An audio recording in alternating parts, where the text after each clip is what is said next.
Jo tak. Tusind tak til Søren for velkomsten, og naturligvis tak, fordi jeg må komme i dag og sige et par ord til alle, som er mødt op.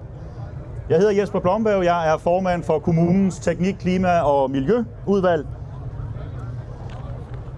Og det er mig, der skal indlede sæsonen 2025 for Danmarks Motorcykelmuseum. Jeg prøver lige at tage jer tilbage til 80'erne, fordi der var jeg jo en voksen dreng. Jeg var rædselsslagen. Det her dyr, som med en enorm magt kunne suse afsted og bringe læderklædte friluftsmennesker ud i verden. Jeg havde aldrig nogensinde siddet med eller siddet på. Det skulle jeg så nu, og min gode kammerat ville vise mig, hvad frihed det er.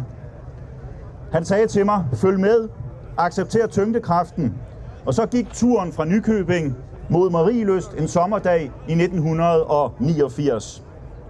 Bagefter der var jeg helt høj, og jeg var også gennemvædet af sved. Vinden havde afkølet hele kroppen, men alligevel havde det krampagtige tag for at holde fast.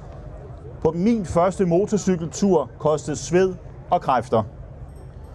Det var en god oplevelse, som jeg aldrig har fået gentaget, men jeg har tænkt på det hver gang, jeg kommer forbi her i Stubbekøbing, eller jeg hører brølet, når cyklerne de suser forbi min bil på motorvejen eller på landevejen.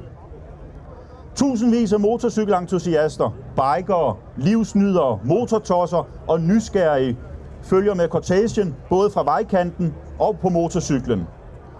Hvert år får cortegen flere til at tro, at enorme bisværme er på vej, når summen fra motorerne breder sig i en lang flot kolonne fra Nykøbing til Stubbekøbing. Jeg synes, det er yderst prisværdigt, at denne begivenhed er så populær. Det er ikke alene Motorcykelmuseets fortjeneste, det er også jeres, som deltager på denne festlige dag. Det er en god tradition, som jeg håber vil vare ved rigtig mange sæsoner endnu. Motorcyklen er for mig et værktøj, et klenodie, en drøm, en nødvendighed, en maskine, og for rigtig mange af jer også en følgesvend. Man er ikke nødvendigvis en bestemt type, men man har en del af den samme passion, og man kan dele meget mellem hinanden. Det sker i mange fora, og det sker også her i dag.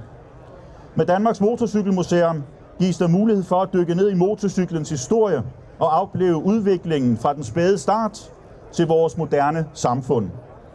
Udstillingen, som er her lige bag mig, starter ved motorcyklens start i slutningen af 1800-tallet, og tager os med op gennem tiden præget af verdenskrige til 60'ernes rockikoner og frem til de hurtige japanske maskiners indtog i 80'erne. Og hvis I kommer ind på museet i dag, så vil I også opleve det nye, nemlig millionærhjørnet.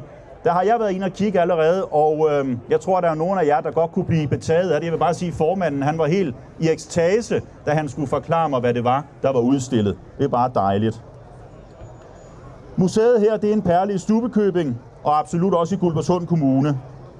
Og det kan faktisk være en af grundstammerne, hvis vi tænker, at Stubbekøbing fremover skal være Guldborgsunds kulturby med alle de tiltag, der står lige for til at spire frem her i denne dejlige provinsby. I dag er museet med til at skabe liv i byen.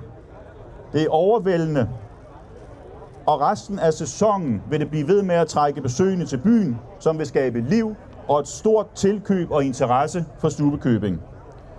Jeg er imponeret over det, som frivillige sjæle har skabt, som med flid og interesse og et kæmpe tidsforbrug hvert år åbner op for en ny sæson. Tak for den store opbakning, tak til alle frivillige, og en stor tak til alle jer entusiaster, som møder op i dag. Jeg synes, det er mega fedt at opleve, og jeg håber, at I vil få nogle rigtig gode snakke, møde nye mennesker, pleje venskaber og rigtig gode netværk. Og ikke mindst, nyd friheden på turen gennem det danske land og kør forsigtigt. Tak til formanden og bestyrelsen for invitationen til at komme og sende ord i alles retning. Foråret er kommet, motorerne summer, det har jeg hørt. Velkommen til sæsonåbning 2025 på Danmarks Motorcykelmuseum. Tak skal I have.